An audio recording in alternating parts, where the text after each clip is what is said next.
Kita ini cuma wayang yang rasanya hebat, padahal kita sebenarnya dungu semua. Tapi kita bangga dengan kedunguan kita. Mereka mau menjual konsep demokrasi dengan kemerdekaan, persamaan dan sebagainya.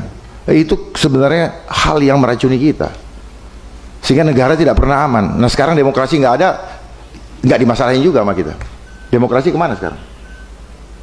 Ada katanya kebebasan berpendapat, mana itu ayat? Sudah tidak ada lagi. Pasal 33 untuk rakyat Indonesia tidak ada lagi. Apa sumber daya, apa kekayaan alam digunakan sepenuhnya, dikuasai negara dan dimanfaatkan untuk kepentingan rakyat. Mana semua itu? Dan kita semua diam. Kita cinta kepada bangsa ini. Jadi tadi cara mereka menghancurkan dengan apa? Mereka membangun konsep lewat konsep intelijen tadi, ya, geografi, demografi, dan ini. Bagaimana menguasai ini? Mainkan Astagatra. Ya, nanti kita kalau perlu membahas lebih dalam, kita bahas nanti. Ya, karena dari situ bisa kelihatan. Oh, makanya desentralisasi atau otonomi daerah itu bagian daripada konsep mereka. Dikecil-kecilkan. Orang suka kan pemekaran. Duitnya yang disuka, bukan apa-apanya, Pak. Jujur aja kita. Kita kadang-kadang nggak jujur. Kalau kita jujur gampang melihatnya itu. Ketika kita punya hati nurani yang jujur, kita mudah sekali melihat permainan ini. Semuanya ini dimainkan dan sudah didesain dengan 24 protokol sejak 1903. Protokol itu semua tujuannya cuma satu, memanfaatkan pejabat administrasi atau penguasa lewat apa? Ketamakan mereka terhadap uang-uang siluman. Makanya dimainkan adalah anggaran. Makanya pertanyaannya, kenapa negara ini selalu berhutang? Kok tidak pernah ada yang kita bicarakan kenapa hutang tidak pernah selesai? Begitu banyak ahli-ahli di Indonesia, tapi memang keahlian mereka bukan untuk menyelesaikan hutang, tapi memberikan masalah. Pelajaran ekonomi juga tidak pernah diajarkan bagaimana menyelesaikan hutang, tapi bagaimana membuat rakyat berhutang. Tapi dapat nilai, wah ahli ekonomi. Dari mana ilmu ekonomi itu datang? Dari mereka juga kok.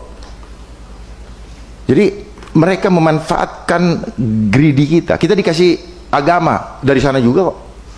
Kita menjadi spiritual, tapi materialism. Dan nggak ada yang seneng kalau kita bilang ya ini. Tapi semua seneng dengan jam bagus lah, tas bagus, mobil bagus, apa semua bagus-bagus. Tapi itu permainan mereka untuk menguasai kita punya greedy. Itu namanya infinity greedy of the world. Nah, kemudian bicara keadilan sosial, kita nggak mungkin pernah bisa adil untuk masyarakat. Apalagi saya bicara yang lebih hangat sekarang adalah agenda 2021. Kita tidak usah lagi dulu bicara ke belakang karena itu agak panjang kalau saya bahas. Di situ ada namanya Sustainable Development Goals. 7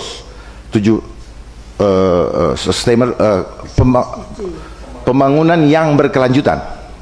Hati-hati dengan kata berkelanjutan. Hati-hati, jangan dipikir bagus.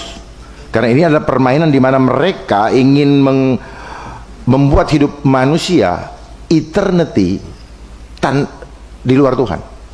Lewat apa? Teknologi. Sustainable, jangan bangga dengan kata sustainable. Ya, they are playing God. Mereka mau main. Lihat sekarang banyak jasad yang dimumikan dulu nanti mau dihidupin lagi. Jadi mereka mau menjual itu.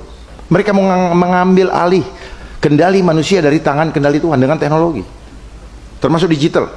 Saya siap untuk berdebat dengan ahli digital sekalipun di luar negeri atau di bangsa ini. Untuk apa?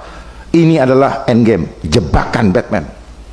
Jangan senang dengan digitalisasi. Sebentar lagi KTP digital, yang nggak punya KTP digital nggak bisa ikut pemilu.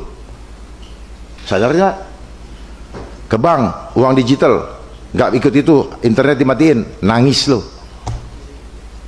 Ayo, orang yang cinta dengan uang pasti akan jadi pengkhianat. Saya berani bertaruh untuk bangsa ini. Saya cinta kepada bangsa ini dan saya mau tidak mau bapak-bapak dan keluarga dan ibu-ibu itu hancur semua dan terlena dengan semua program-program ini. Sayang mereka tidak membuka perdebatan untuk itu, supaya kita bukain semua.